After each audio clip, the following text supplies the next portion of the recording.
Hello everyone in the Ansakari again. And as we know that today we are going to wind up the fundamental rights. So till yesterday we talked about the right to religion and the cultural and educational minority rights in Article 29, 20, and 30, and then right to religion from Article 25 to 28. So today we will study about the rights which are left till Article 35. So number one, we have Article 31, which is currently not in the part of third of the Indian Constitution, which provides to the fundamental rights.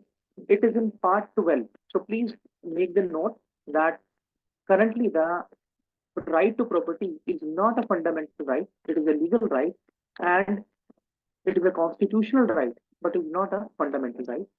And right to property is a natural right also. So I'm classifying again. Right to property is a natural right. It is a constitutional right.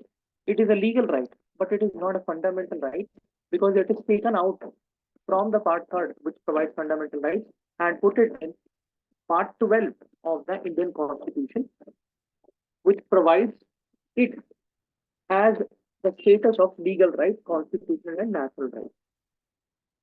Right to property was curtailed from fundamental rights because the socio-economic development which was happening post-independence and particularly after the reorganization of the state was not happening on the uniform application. The reason being the property was made a fundamental right and the government and the parliament both were facing challenges in taking the property from the people and doing the development over that.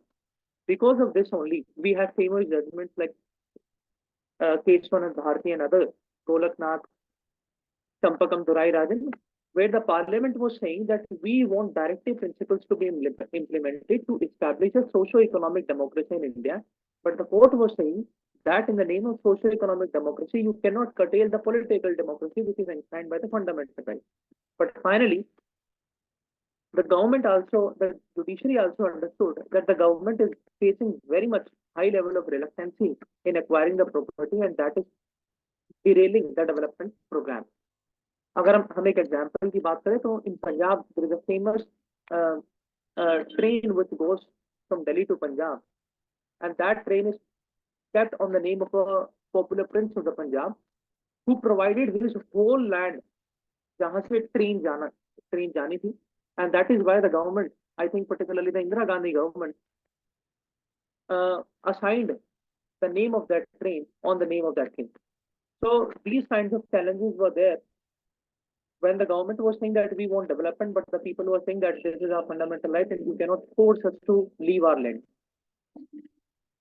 Then the 44th Constitutional Amendment Act in the year 1978, the government produced in the parliament, and this bill finalized into changing the major part of the Indian Constitution. And today we are talking about the right to property. So it said that fundamental rights Article 31 will be curtailed from here and it will be put in part 12 as a legal, natural and constitutional right. And the article will be Article 300A. So right to property is in Article 300A, and some provisions the government established there. Number one, though right to property is in the part 12 of the Indian Constitution, but still the property is considered as sacred and natural right, and there are exceptions through which it cannot be curtailed there also. Number one, if the government wants to acquire your property, they will have to go procedurally. They will have to give you memos, notices, and the original price of your property. Number one, as you all know, this is a very practical thing.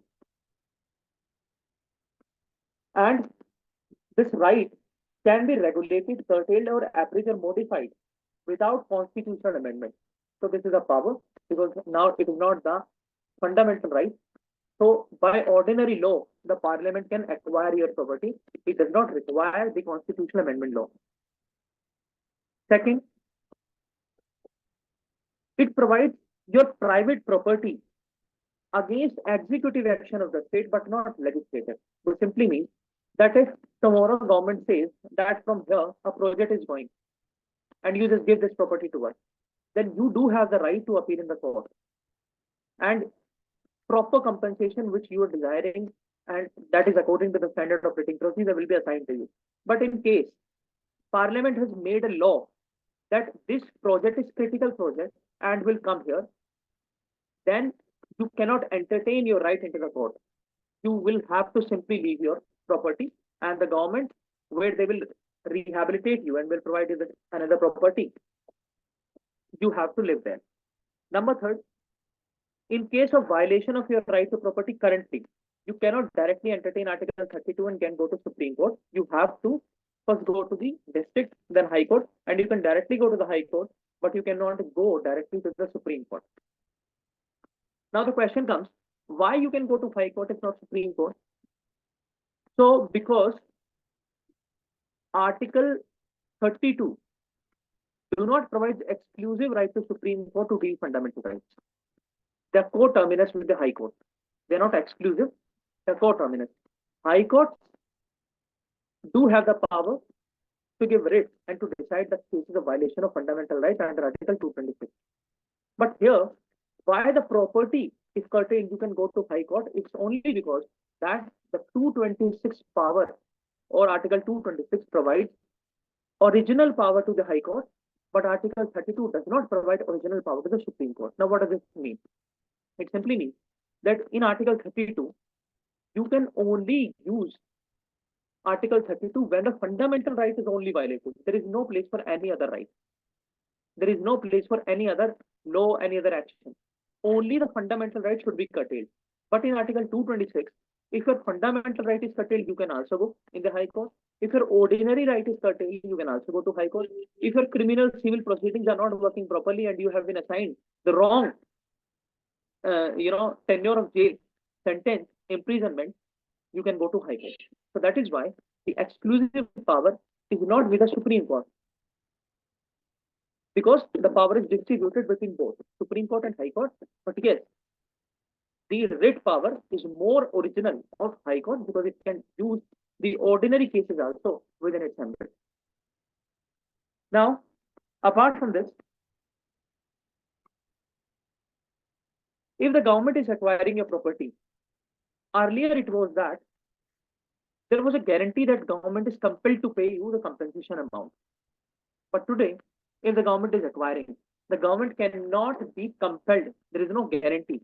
There is no warranty. The government should provide, and the government will provide what is the desired. But you cannot say that my property, earlier, my property rate was 14,000. But today my property rate is 14 crores. So you pay me 14 crores. There is no guarantee. The government will say we will give you only 14,000. You want to take it, otherwise go ahead. Then fundamental right carried some other provisions also. Like in Article 30, we talk that if government wants to acquire the property from minority educational institutions, they can acquire, but there the compensation will be given according to the current and the desired and the expected lines of that educational institution. And number two, we have three clauses, 31 article में, 31A, B, C. So 31A provides that when the state acquires your land in your personal cultivation, यानी agricultural land है, personal cultivation, या फिर land आपकी statutory limits के अंदर हो, that is जिसको हम लाल डोरा बोलते हैं, तो अगर उनके अंदर है तो state acquire करता है तब आपको compensation देगा, यानी या तो आपकी agricultural land है और या फिर ऑलरेडी गवर्नमेंट प्रोविजंस के अंदर आपकी लैंड आ गई हो तो आपको कंपेंसेशन मिलेगा। जब हम देखते हैं कि ऐसा बोला भी जाता है कि गवर्नमेंट प्रोविजन के अंदर अगर आपकी लैंड जाती है तो उसके रेट बढ़ जाते हैं, तो that is simply that practical thing. Now before we go to article 32, I am detailing here itself the article 31A, B and C. So these clauses in article 31A are considered as exceptions of your fundamental right. तो 31A क्या कहता है? 31 कहता है, A कहता है कि आपको हम 5 तरीके के कानून हैं जिनको अगर आप बनाएं और आपके फंडामेंटल राइट का कॉन्ट्रावेंशन हो रहा है तो आप जो है उसको एंटरटेन कर सकते हैं, आप कोर्ट में जा सकते हैं। तो इसको बोला जाता है ऐसे लो जो आपके एस्टेट्स को एक्विजिशन करने पर आपको प्रोटेक्ट कर रहे हैं। पहला क्या होता है इसमें, अगर गवर्नमेंट आपकी किसी प्रॉपर्टी को एक्वायर कर ले। दूसरा, अगर गवर्नमेंट आपकी प्रॉपर्टी के अंदर जो मैनेजमेंट आप करते हैं, यानी जो उसका एडमिनिस्ट्रेशन या उसका जो प्रोसीजरल एस्पेक्ट है उसको एक्वायर कर ले, या फिर आपकी कोई कंपनीज हैं, कॉरपोरेशन हैं, उनको एक्वायर कर ले, या फिर उनके अंदर स्ट्रक्चरल चेंजेस कर दे, जैसे कि डायरेक्टर की पोस्ट को बदल दिया, शेयर होल्डर्स को बदल दिया, उनके ऊपर ज्यादा स्क्रूटिनी कर दी। उसके बाद अगर आप माइनिंग एक्टिविटीज या इन तरीके की इस्टेब्लिशमेंट आपके हैं, तो इन सारी ही चीजों में जो आर्टिकल 31A की हमने बात की, उसमें जो स्टेट है उसको इम्यूनिटी है। लेकिन आर्टिकल 31 एक और बात कहता है कि it do not immune state law from judicial review. यानी अगर ये सारे मैटर स्टेट करता है आर्टिकल 31 जिसमें प्रॉपर्टी की बात है, और एक्सेप्शन आ गया क्लोज ए में कि इन 5 मुद्दों पर स्टेट जो है आपकी प्रॉपर्टी को एक्वायर कर सकता है, मैनेजमेंट को एक्वायर कर सकता है, स्ट्रक्चरल रिफॉर्म कर सकता है, डायरेक्टर को बदल सकता है, उनकी सैलरी में चेंज कर सकता है। इसमें स्टेट कर तो सकता है एज एन एक्सेप्शन, लेकिन अगर वो करता है तो आपको हम जुडिशियल रिव्यू का मौका देते हैं। आप जाइए कोर्ट में और कोर्ट में जाके बोलिए हमारे साथ ऐसा हुआ है, तो that is entertainable under the ambit of judicial review. और यहाँ पर यह बात भी है, जो मार्केट वैल्यू होगी आपकी लैंड की, पर्सनल कल्टीवेशन की जब हम बात करते हैं, या फिर जो स्टैट्यूटरी लिमिट की बात करते हैं, तो जो आपकी मार्केट रेट होगा आपको वो प्रॉपर्टी का रेट दिया जाएगा। तो दिस इज आर्टिकल 31A, जिसको हम बोलते हैं कि एक्सेप्शन होती है जब गवर्नमेंट आपके एस्टेट्स को, यानी प्रॉपर्टी रिलेटेड जो चीजें उनको एक्वायर कर ले, तो उसके अंदर एक्सेप्शन होती है। एक्सेप्शन के अंदर स्टेट एक्वायर कर सकता है, लेकिन आप जुडिशियल रिव्यू के तहत उसको कोर्ट में एंटरटेन कर सकते हैं। अब बात करते हैं आर्टिकल 31B की। तो ये क्या कहता है, ये कहता है कि कुछ ऐसे एक्ट्स और रेगुलेशन हैं जिनको हमने 9th शेड्यूल में डाल दिया है। तो कुल मिलाकर के जो आर्टिकल 31B है, इसको सबसे ज्यादा पावरफुल माना जाता है, जिसमें कि जो गवर्नमेंट है वो उसके पास एक्सेस पावर है 1973 तक काफी है। तो यहाँ पर क्या है कि जैसे हम जानते हैं कि हमारे यहाँ 12 शेड्यूल्स हैं इंडियन कॉन्स्टिट्यूशन में।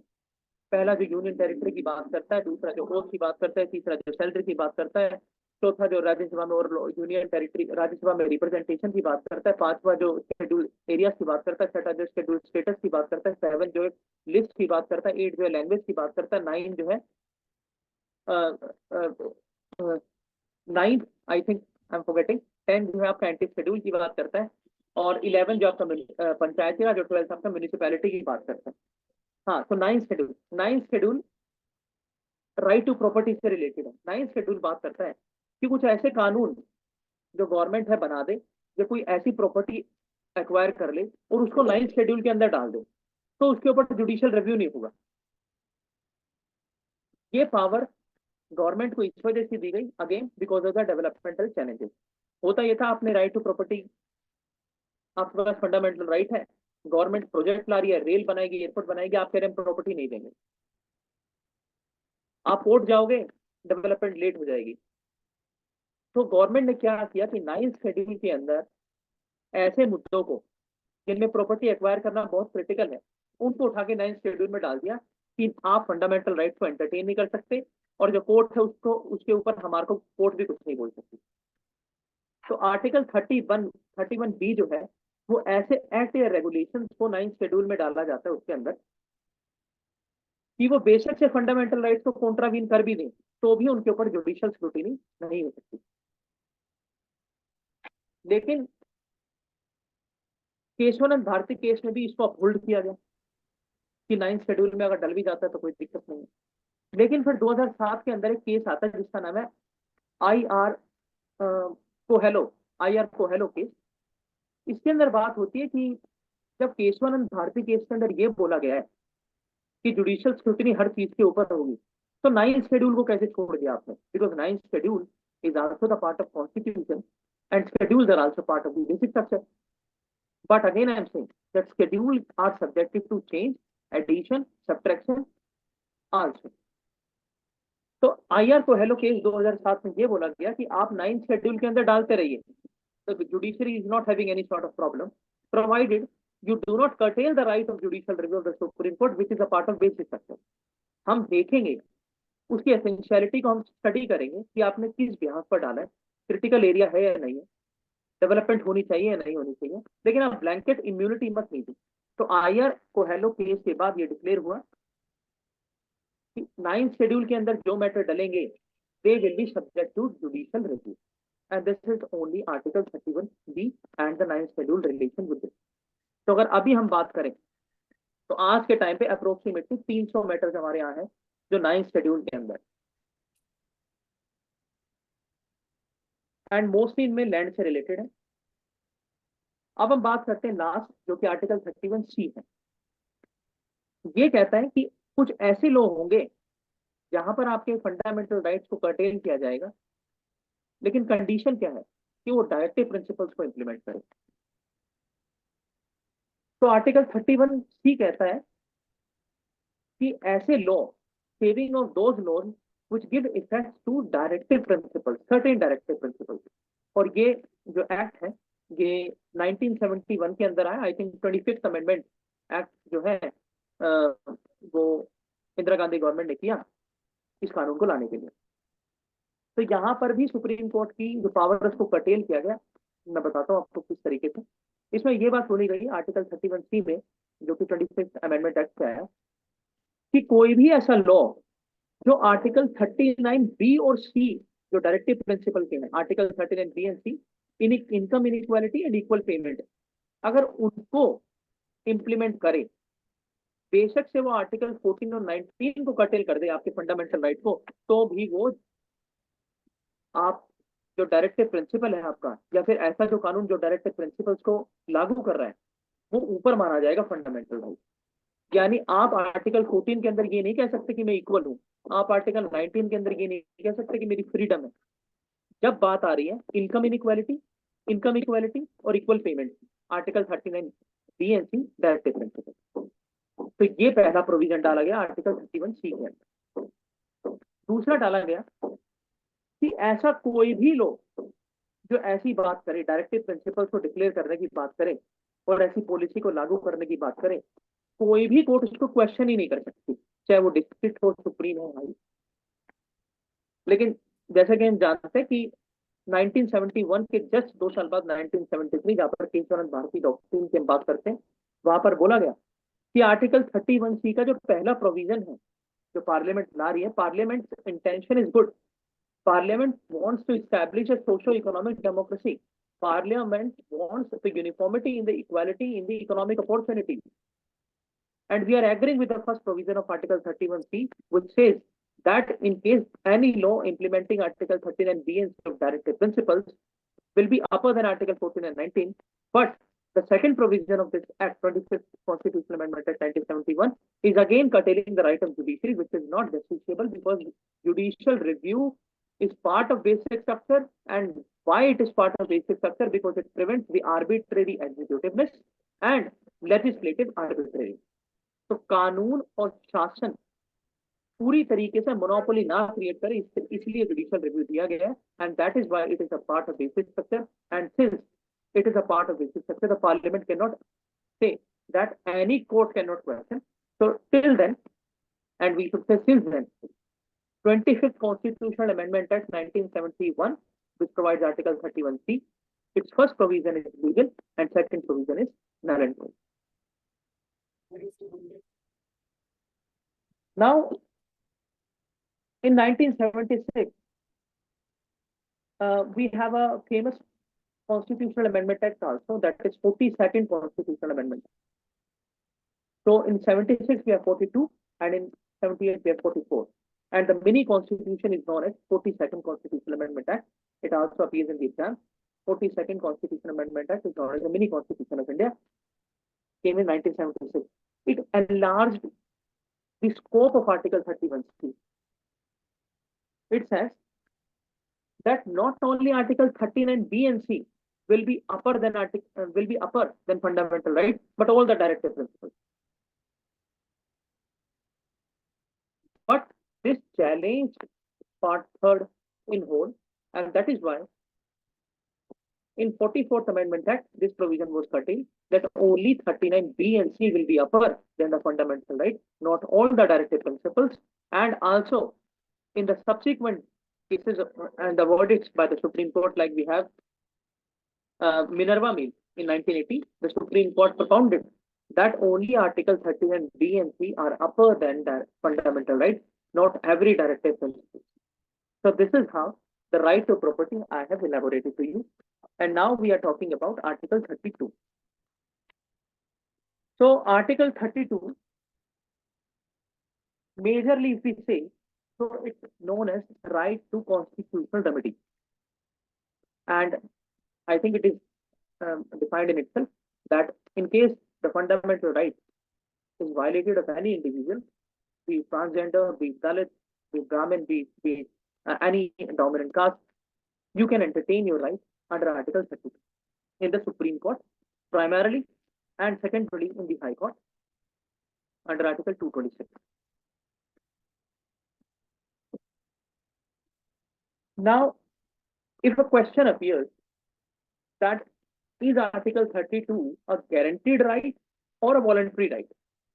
So, Oshik, I'm asking this question to you. Please give the answer. This one. Yes, Bhaksha. So, what is it? Repeat. Is it a guaranteed right or is it a voluntary right? किसके बात कर रहे हैं आप ऐसे? Article 32 के बारे में इज आस्किंग, तो जिसमें रिट गारंटीड होगा, गारंटीड होना चाहिए मेरे हिसाब से भी, क्योंकि it is given, it is a constitutional remedy enforced by the Supreme Court, and Supreme Court give direction to the executive and to perform the for जो accountability with regarding to the safeguarding of the fundamental right. इसे guaranteed होना चाहिए. yes.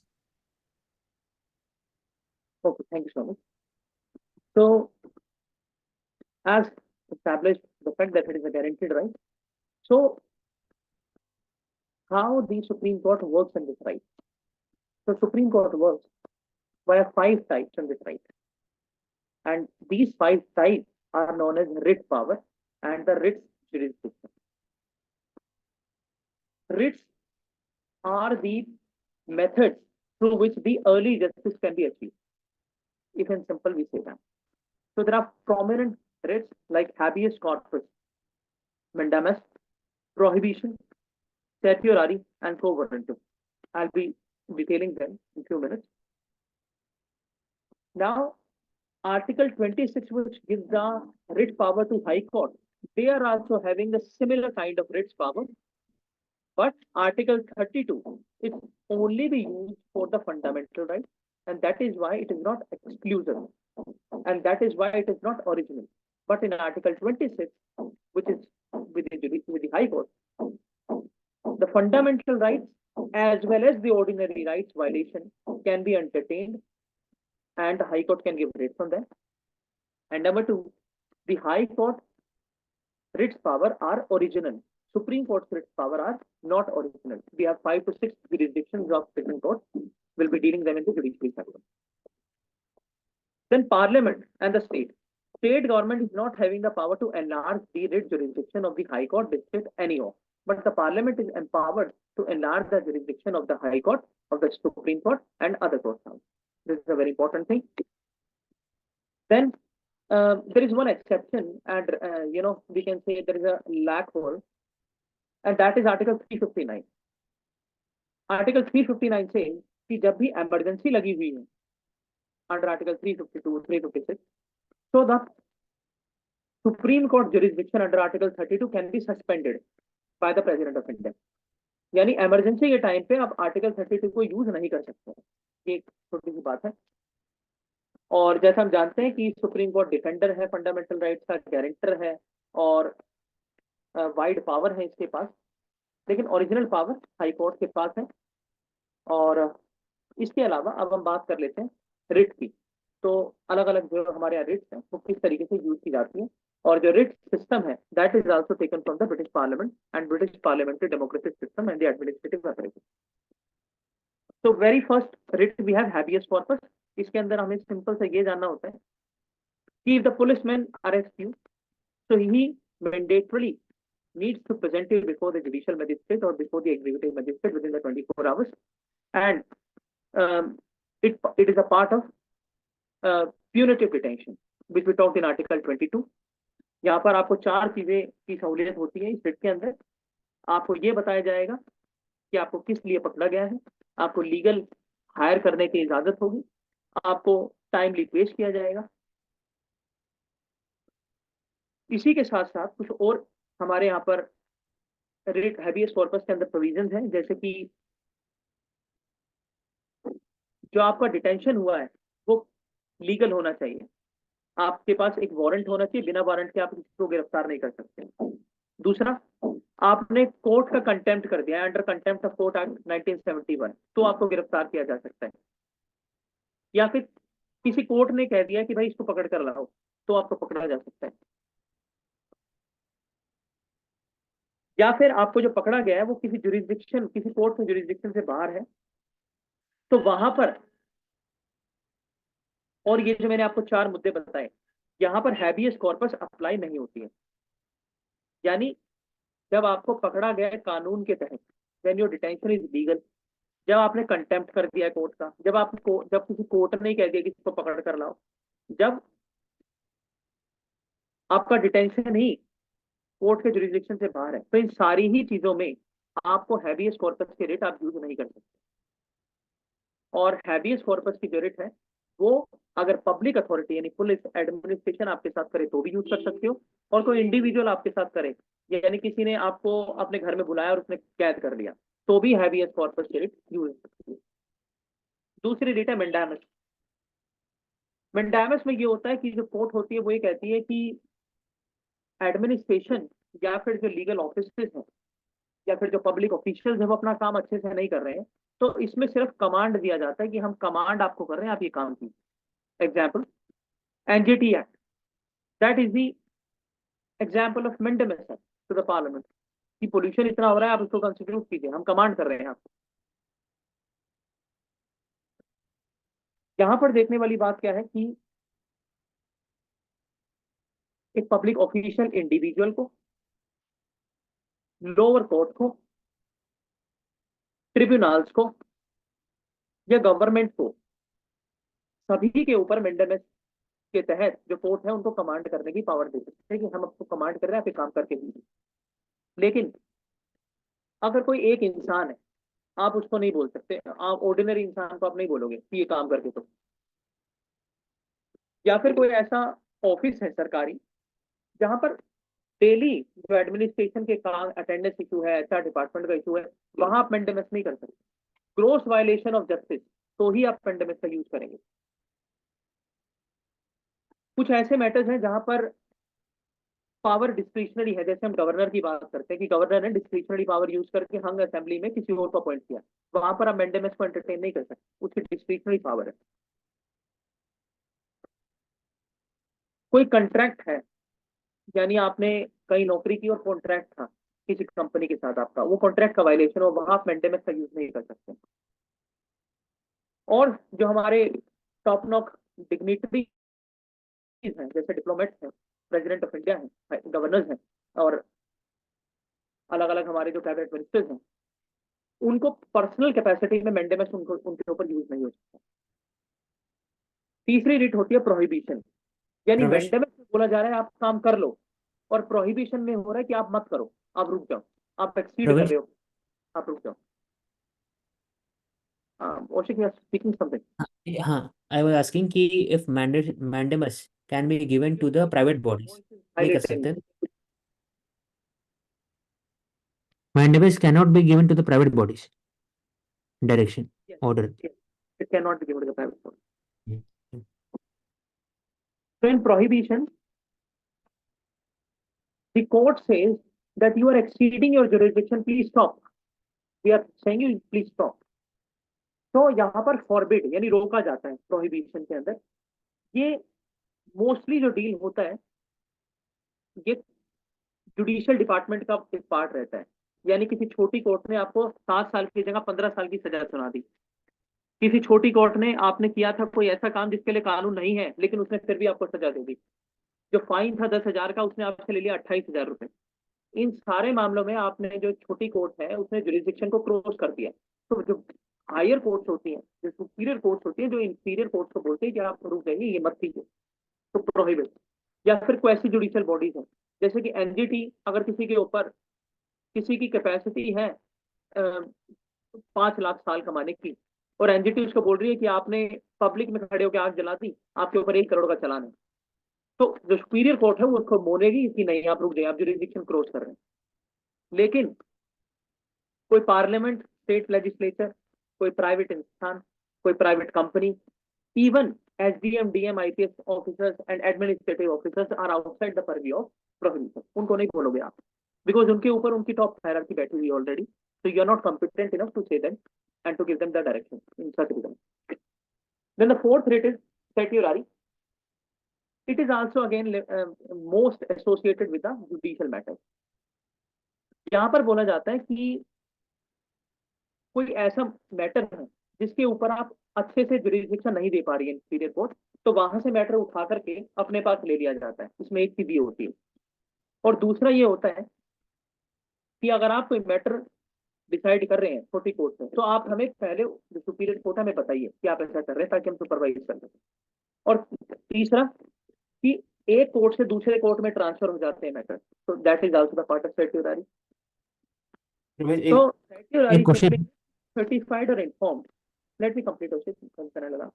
It issued by the higher court to a lower court or through a tribunal, ताकि आप case जो है transfer कर दीजिए या तो ऊपर या फिर अपनी जो हॉरिजॉन्टल कोर्ट्स उनमें, या फिर अगर कोई मैटर आपने फाइनली दे दिया वर्डिक्ट, तो उसको क्वेश भी हम कर सकते हैं अगर वो outside of the jurisdiction of the competent authority दी गई।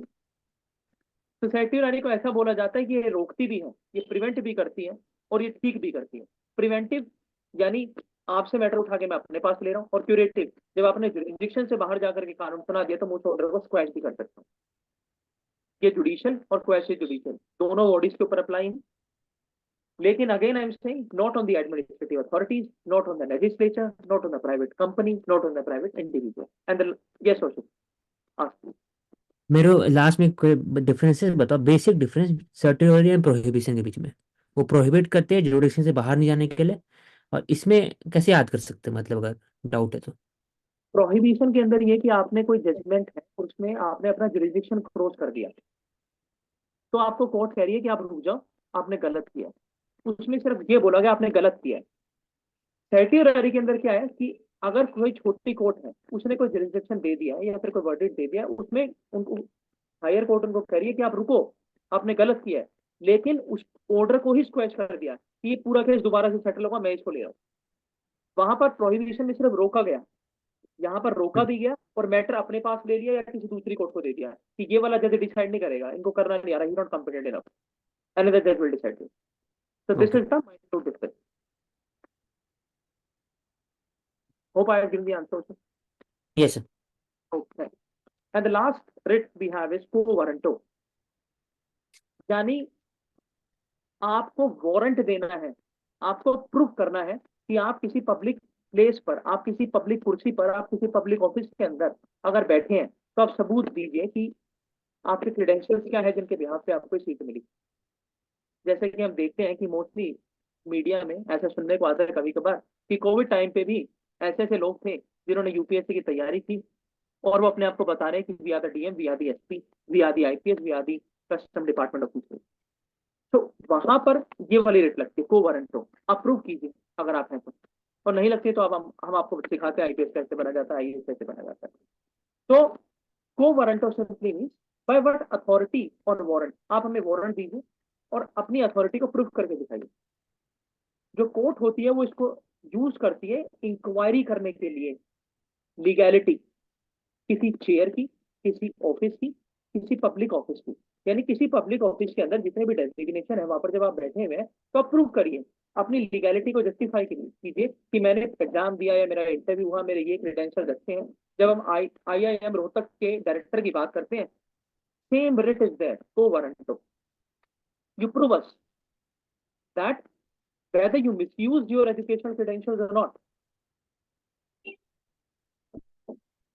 यहाँ पर जो इंपॉर्टेंट एस्पेक्ट है इस रिट के अंदर वो ये है कि ये इलीगल ऑक्यूपेशन ऑफ ऑफिस को प्रिवेंट करता है, और ये ऐसे ही ऑफिस के लिए यूज किया जा सकता है जो कि परमानेंट नेचर के हैं, जो कि बैंक हो गए, president office, prime minister office, public office, administrative office. लेकिन अगर कोई प्राइवेट कंपनी है उसके ऑफिस के अंदर आप रिट नहीं यूज कर सकते हैं कि I am the senior manager of a company and the court is saying me the two proof why may be the director of the company is my cousin. You cannot entertain that right in there in such regard. Let's suppose there is a ministerial office. So the personal secretary of the minister is his nephew. This writ cannot be entertained there because that is a non-political designation, and such exceptions are allowed to every minister. Her minister को सालाना 10 से 15 लोगों को recruit करने की discretionary power भी होती है. So this can be sought by interested person and not necessarily by the aggrieved person. यानी अगर पब्लिक ऑफिस के अंदर कोई इंसान बैठा हुआ है तो जरूरी नहीं है जिसके साथ उसका लेना देना है, जो उससे डील कर रहा है वही इस रिट को यूज करेगा. कोई भी आम इंसान थ्रू मोटर भी कर सकता है कि ऐसे ऐसे एसडीएम ऑफिस है, वहां पर कोई इंसान बैठा हुआ है और मुझे नहीं लगता है कि वो उसका नाम डॉक्यूमेंट्स में है, तो आप इस रिट को जाके कोर्ट में प्रोवाइड कर सकते हैं और कोर्ट जो इस रिट को इशू करेगी and then the whole procedure will start and finalise. So thank you so much, and we have talked Article 31 and Article 32 in very much detail, and tomorrow we'll be continuing with the rest article. Thank you so much.